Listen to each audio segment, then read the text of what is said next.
ভাই ভৰত দাদা যোৱা ভাই এৰি থৈ আহা তুমি দেৱী জানকী অৰণ্যৰ মাজত কোৱা পালিবানে তুমি এই ৰামৰ আদেশ কোৱা ভাই পালিবানে তুমি এই ৰামৰ আদেশ কিয় কৰা এনে নিষ্ঠুৰ আদেশ বজ্জাঘাত নিদিবাই ভৰতৰ শিৰে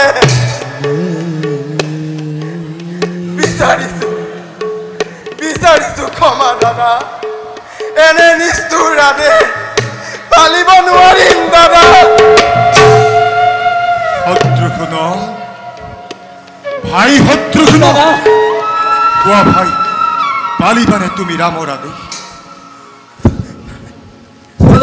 চৰণত পূৰ্বে কৰিছো কাকতি নোৱাৰিম পালিব এনে নিষ্ঠুৰ আদেশ ইয়াৰ বাহিৰে দাদা যিমানে নিষ্ঠুৰ আদেশ নহওক কিয় অকাতৰে অম্লান বদনেৰে পালিব তোমাৰ শত্ৰুঘ্ন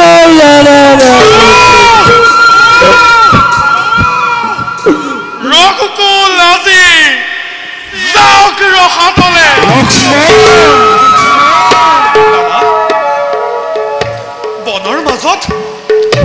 বনৰ মাজত দেৱী জানকীয়ে কেনেকৈ থাকিব দাদা কেনেকৈ থাকিব ভাই লক্ষ্মণ দাদা তই দাদাক বুজা তোৰ কথা বুজিব দাদাই দাদা শুনা ভাই একেখন আকাশতে একে সময়তে নেদেখে কেউৱে ৰবি আৰু চন্দ্ৰ গতিকে কোৱা কাক লাগে তোমালোকক এই ৰামক নে দেৱী জানকী কোৱা ভাইহঁত কোৱা কাক লাগে তোমালোকক এই ৰামক নে দেৱী জানকী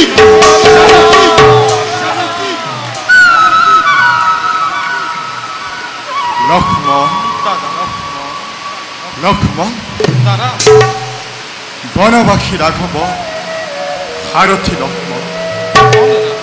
মোৰ স্নেহৰ অনুজ লক্ষ্মণ ক ভাই পালিবিনে তই এই ৰামৰ আদেশ ক ভাই লক্ষ্মণ পালিবিনে তই এই ৰামৰ আদেশ ক ভাই লক্ষ্মণ পালিবিনে তই এই ৰামৰ আদেশ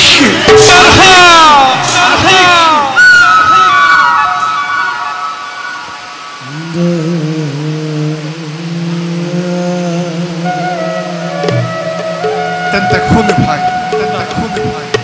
সকলোৰে অজ্ঞাতে কালিলৈ প্ৰাতঃতে